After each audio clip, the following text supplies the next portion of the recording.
Hey, everybody. This is going to be exciting. As you can see here, if you're watching this particular podcast episode, thank you, first of all. But I've got a box, and you might think to yourself, like, this is just a normal, regular box. Has a Packaging Today logo, has a People of Packaging logo. Also, if you're not tuning into the Packaging Today podcast, do it. Go ahead and subscribe. Me, Corey Avelio, every single weekday, Monday through Friday, 8:30 a.m., we are live talking about packaging. But that's not the reason for this episode, because I'm going to be joined by my friend Kerry Sanders. And you know what I didn't ask you, Kerry? Is it Sanders or Saunders? We'll find out when we cut to Kerry in a second. We're going to talk about these boxes and how they got printed and how they got made. Was super incredible. So let's get going. Hey, good evening or good morning or good afternoon. I don't know if that, do you say good afternoon? Yeah, that's a word. Whatever time you're listening to this podcast, thank you so much for taking some time out of your day. It's considered TV, right? I'm guessing. We're live on the YouTube. Live on the YouTube. Not in Belarus, though. Told. For paper, you have to flatten it before you receive. I'm guessing they don't crush everything before they're collecting paper. Like 3D objects get routed away. If you leave your paper like a box, if you leave it assembled, the likelihood that it's going to get the back goes down. Thank you so much for taking some time out of your day to listen to the People of Packaging.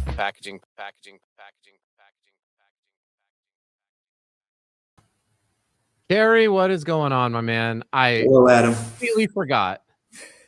Totally forgot to ask you how to say your last name. And I was like, oh my gosh, I'm in the middle of this intro. I'm already recording and I'm stuck. Yeah, you know what? That's actually quite funny because it's Sanders, by the way. Okay. But usually the first name is the trouble. So I get called Jerry, Larry, Terry, anything but Kerry, since it's a little unusual. But yeah, Kerry Sanders here and looking forward to participating in the podcast with you. Have you really leaned into it? So I'm going to tell you a story. A friend of mine that I've known for quite a while works in IT. Had a totally normal name. And I would love to go back to a point in time where he was in the movie theater watching Monsters, Inc. and realizing his life was about to change because his name is Mike Wazowski. Right. And so did you ever be like, you know what? I'm going to own some Barry Sanders jerseys. I'm going to lean all the way into this Kerry Sanders situation. Like, because he was a phenomenal football player. Did you ever... Well, obviously I love Barry Sanders, but I did it a little bit differently. So my nickname in high school was Colonel because of Colonel Sanders.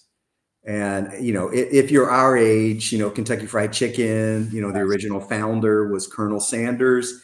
And so that was the nickname that I leaned into. I just owned it, Okay, good. I mean, that was kind of the obvious one. I was going to go for a little bit less obvious for the kids. Yeah. Kids, go look up YouTube Barry Sanders highlights. And that's great. For a while. Actually, I was originally from Texas, and so Earl Campbell was my running back of choice. So equally as impressive. Southern Methodist University, is that where he went? Where did UT, University of Texas. Yeah, and then played for the Houston Oilers at the time. I remember he was the first. Wasn't he I'm not a big football guy, more of a basketball guy. Yeah. Clearly. But was Earl Campbell the first to rush for 2,000 yards? Do I have that correct or no? I don't remember. I think he might have had one season where he rushed for 2,000, but I'm not sure. He was fantastic. I know Eric Dickerson. You're thinking of Eric Dickerson. Dickerson. He's the guy that went to SMU and had a 2,000-yard rushing season. Yeah. My apologies. Both phenomenal running backs. So that's not why we're here. We're not here to talk about running backs. We're here to talk about I said this on a video, Kerry. One of the coolest things I have seen in packaging, and I wasn't just like making a video. That was literally incredible to see the combination of both pack size and EFI. And we're going to get into all of this. Yeah. What is happening with on-demand manufacturing and printing of corrugated packaging is phenomenal. So I'm going to hold that as a little teaser here and just say, Kerry, besides being the Colonel, who are you? What's your role at EFI? And maybe just a little bit about your how did you arrive at this role? Sure. So EFI stands for Electronics for Imaging. Been around for years. We manufacture digital printing presses for a number of different industries, corrugated being one of them. So we have a product line called Nozomi, which is a single pass digital press to print onto corrugated board. And, we launched it 8-9 years ago. We have over 75 of those presses now installed around the world. And these are, digital manufacturing lines, right, for the corrugated industry. We've enjoyed big growth, right? Seeing volumes, grow as the adoption of digital print increases. And, when we were looking at markets and where they were going, e-com fulfillment, obviously, through COVID and afterwards, is a big consumer of corrugated. And so we had the pleasure of starting to work with Pack Size on a combined solution. We consider them to be the leader in right size on-demand packaging. We consider ourselves to be the leader in digital print. And we combine the two solutions into what you just, talked about, having this visceral reaction. By the way, everybody does. When they see it and they're in packaging or in their fulfillment, they say, this is the coolest thing I've ever seen. And so how did I get here? I was originally hired at EFI to help us expand our reach into brands and retailers and 3PLs. And so it just made sense for, the assumption of the responsibility to go to market for this new product to land into my team. And so that's how I got involved, and I'm a huge believer. I literally wake up every morning excited to go to work because I think we're on the cusp of something really cool and fun because of this solution. And so I appreciate your endorsement. Yeah, no, it was incredible. And I've had, I've been able to do a little bit of work with Pack Size in the past, just being in Utah. Sure. So I've right sized some actually custom shoes that I made, and they did some work, and so it was neat to be able to kind of check it out. And so to let people know a little bit about, I wonder if I can. No, I don't know how to. I can't like live produce this thing, but this box. This ran through this press that you're talking about. I'm gonna pull back a little bit here. And what I loved about this is this was not planned. There was no artwork that was sent beforehand. I was like, hey, I have an idea. And I grabbed this logo, and I grabbed the Packaging Today logo, and I said, hey, could we make a box that could fit these shoes? Same thing I had done before. And I thought it was gonna be like, listen, buddy, there's some limitations to what we can do. We're going to show you everything that we've already pre-programmed in. So it's like neat little video with all these boxes that all sort of nest like Russian nesting dolls. And no, Mr. Packaging TikTok guy, you can't just show up here and do whatever you want. That was not the answer I got. The answer was, yeah, bring it on. We can do that. Guy got the logo, lays it out real quickly, and then go. Yeah. And it was sized. It wasn't sized in line, so we had to tell it what size.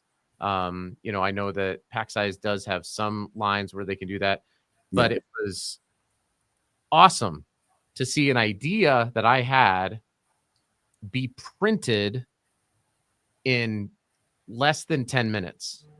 I had boxes just coming off a line. I was like, what just happened? Yeah. And that was what, honestly, like, it just blew my mind. I feel like people would see this box, Kerry, and they'd be like, okay, they planned this. Not planned at all.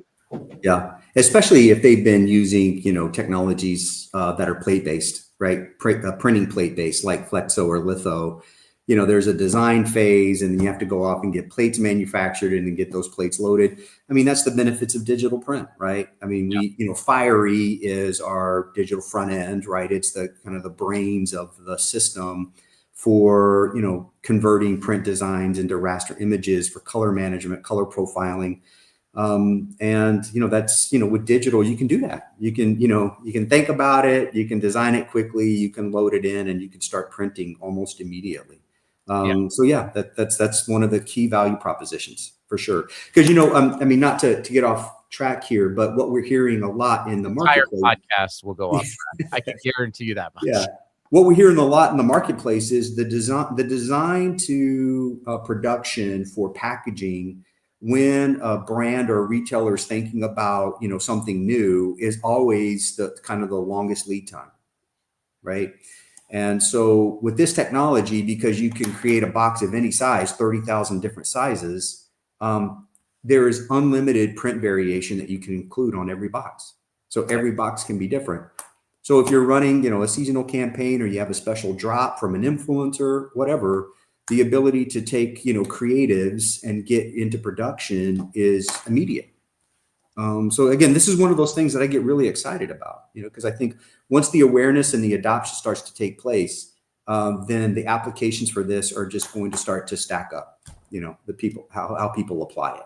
Yeah. And by the way, we'll mention this again at the end, but on September 3rd at 2 p.m. Eastern, we'll have a more formal webinar. It'll be very proper. We'll webinar it up. But myself and Kerry, and there's two other individuals whose names I can't recall. That's right. Angie, who's a kind of a brand packaging expert, and Steve, who knows the 3PL industry backwards and forwards. And those are two, big kind of value stakeholder chains in this solution. Yeah. Shout out to Angie and Steve. Yeah. It's going to be great. So that's going to be on September 3rd. Make sure that you sign up. Do I have this right as well, Kerry? If people sign up, but if something happens, they can't make it, they can at least get access to the recording, and they can watch it whenever they get a chance. 100%. So make sure you sign up for it in order to get access to the recording, even if you can't tune in live. I know sometimes it's tough to get in live on these things. But you talk about creatives and the idea to just be able to instantly create something. Yeah.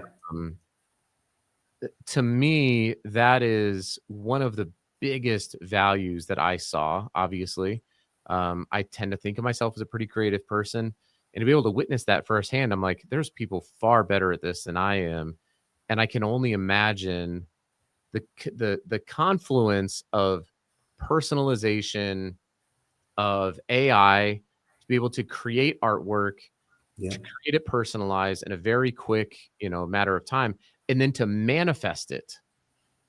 I think, like you said, opens up the amount of possibilities of this are crazy. And the other thing that was nuts to me is I thought, okay, great, but what happens if I want to make this a different size box? What happens then? Yeah. Are you going to immediately shrink the artwork or expand the artwork? And they're like, yeah, we do that. I'm like, dang it. Yeah. We co-developed this piece of software called Smart Scaling, and that's an integrated part of the solution. So when you think about that, some objects in your design you don't want to scale, like barcodes, right? And some objects you do. Some objects you want to scale differently, like backgrounds compared to like pictures. So it's an intelligence that we've created. Really helps in the dynamic scaling.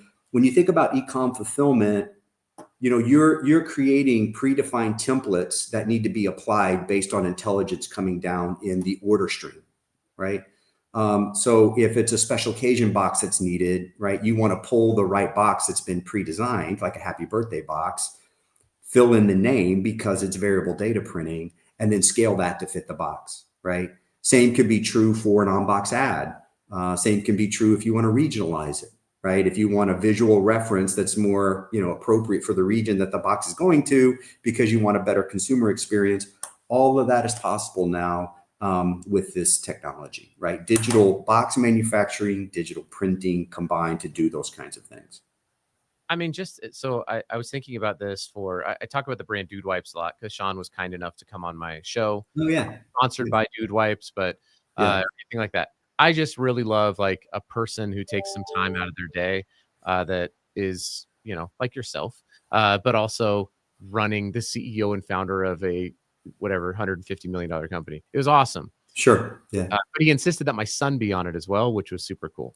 Yeah. But let's take Dude Wipes and I'm thinking about like the creatives behind Dude Wipes or Liquid Death, and I'm like, imagine if you could now go have a partnership with the NFL, like they do partnerships with the Cleveland Browns. That's right. But let's say you had a partnership with all the NFL, and you wanted to have, a Dude Wipes campaign for the Broncos and the 49ers and the Browns, and you can now do that with a high level of not only effectiveness but also a less amount of waste. That's Because right. you don't Yeah, have to go and scale up and buy all of those prints and then send them to your contract manufacturer that's or right. your own And, manufacturer. whatever. and guess at the volumes. I'm sorry to interrupt you. And guess at the volumes, because you might be way off on the volumes, right? And every retailer has different packaging requirements. So you're trying to, it's like a Rubik's Cube, right? How many of these that I need at a branding combination? How many do I need of each of these retailers that need something different? What we haven't talked about is your ability to print labels instead of apply labels, right? So you can print the different label requirements directly onto the box in the design instead of applying these labels kind of haphazardly over the top. So yeah, it's all of those things that you just described are I would say problems currently that can be solved with this technology. Yeah, And the box is a billboard yeah, that up until now has effectively been space that is very valuable space that is only occupied by you. So you as a brand owner, you can really only put your own stuff on that billboard, or as a retailer, right? yeah, Now, if you have this ability, this is what we were talking about in the conference room when we were kind of kicking around these things. I was like, well, what if it's an actual billboard? Like, now your box is an asset. yeah, Is a sales asset, not just a production cost. It yeah, can now become a sales and marketing asset that you can then utilize if you are a big e-commerce company and you want to say, hey, we send out X millions of these boxes a day that show up on someone's doorstep and go into their house. yeah, So not driving by it in a car, it literally shows up there. Do you want your brand to be, maybe it's regionalized. Maybe it's, you're just your Milo's tea and you're really big in the South or whatever it is. yeah. We want to, or you're Raising Cane's. I guess I'm just hungry. And you're opening up places in That's the right. Northwest. That's right. We want to partner with this e-commerce company in the Northwest, Yeah. put our stuff there. It was insane when I started to think about it. Yeah. You know what? So a retailer with an e-commerce fulfillment application, everything you just described is just, is in the marketplace referred to as on-box advertising, OBA. There's a couple of big retailers that have already launched that. All ad dollars are moving to retail media networks. I mean, you know this, right? Because they know who they're advertising to, right? Because of their shopper data. So this is a platform that's very effective. There's a lot of research. If listeners go and Google on-box advertising, there's been some quantified research that shows that it's a very effective platform. And you think about an on-box ad lives in your house for hours and days, sometimes weeks, whereas a digital ad flies by your eyeballs in milliseconds and you try to filter them out. So it's a very effective ad platform. Similarly, just real quick, for brands with direct to consumer, their ability to advertise on the outside of their box for things like loyalty enrollment, right? If you can enroll people in your loyalty program through a QR code and an ad on the outside of the box, that shopper is more valuable to you as a brand. Mm-hmm. So yeah, there's so many applications for this because it's an effective communication platform. And this solution is able to deliver those ads right on the right size box, just in time, you know what I mean? And they can be very tailored because it's a digital print. Yeah, it has a sustainability angle with waste reduction, yeah, and right size packaging. It has a marketing and sales angle, like we just talked about with OBA. It's a new phrase I just learned. On-box advertising, and then you've also got a production where you could essentially speed up your production by getting rid of the print and apply label applicators, whether it's thermal transfer, direct thermal labels. Yeah, there's so many advantages. And what I would say is, I'll do another plug. Like we'll probably talk a little bit more, not only about the advantages, but like what is the future? This will be kind of my last question is, as you're thinking about bringing this to market, you strike me as somebody who's not just like, and this will be it forever. We're done innovating. Like EFI and Pack Size, both are companies that don't stop, I feel like, innovating. So when you are excited about getting to work, Kerry, Colonel Sanders, not Kerry, what do you even like dream beyond this? Yeah. What other things do you think could be unlocked, not just with late stage on-demand digital printing, but what more do you think that you guys could go do? Yeah. So if folks haven't seen this solution, maybe if I can just start there, is this solution starts with bales of fan fold corrugated material. So up to 4 different bale widths can be included, and they can vary in size. They start at 48 inches wide, and they can vary in size by 1/4 inch. So you can get, you look at your job basket, figure out, what your box sizes are, and you can address, most box sizes through these 4 different bale widths. The solution then pulls that corrugated in and cuts it to length, which is the circumference of the box, right? Then it prints it, and then it cuts it, creases it, folds it, and glues it. So at the end of the solution, you have a nice erected box that's ready to be filled. And you might be able to show, yeah, exactly. I mean, that's a great example, right? So that comes out the end. Color print. That comes out the end of the solution, right? As we've been talking to brands and retailers and 3PLs, we've heard that an erected box is great, but sometimes their workflows require that the box come out flat instead of erected. So, we've taken that into consideration, and we're adding, those kinds of thoughts to our product roadmap when we think about this technology. And, another thing that we haven't really expressed in a product roadmap yet, because I don't think we need to, because I think the current solution works, is for CPGs. I know in Europe they call them FMCGs, but for consumer packaged goods companies here in snack foods, beverages, others, they're doing a lot of repacking right now. Yeah. So when they manufacture goods, they put them in a box at quantities that they set. But each retailer requires different quantities and different setups, different labels, different SKUs, different lot numbers, so they're manually taking, and repacking. And we're hearing a lot now that this solution looks really appealing in that application, that workflow. Yeah. So again, I don't think we need to do anything for it. Our original thought was e-commerce fulfillment. Now we're really talking about repackaging for CPGs. And I don't think we need to do anything different. It's ready to go now. So very exciting. So hopefully that answered your question.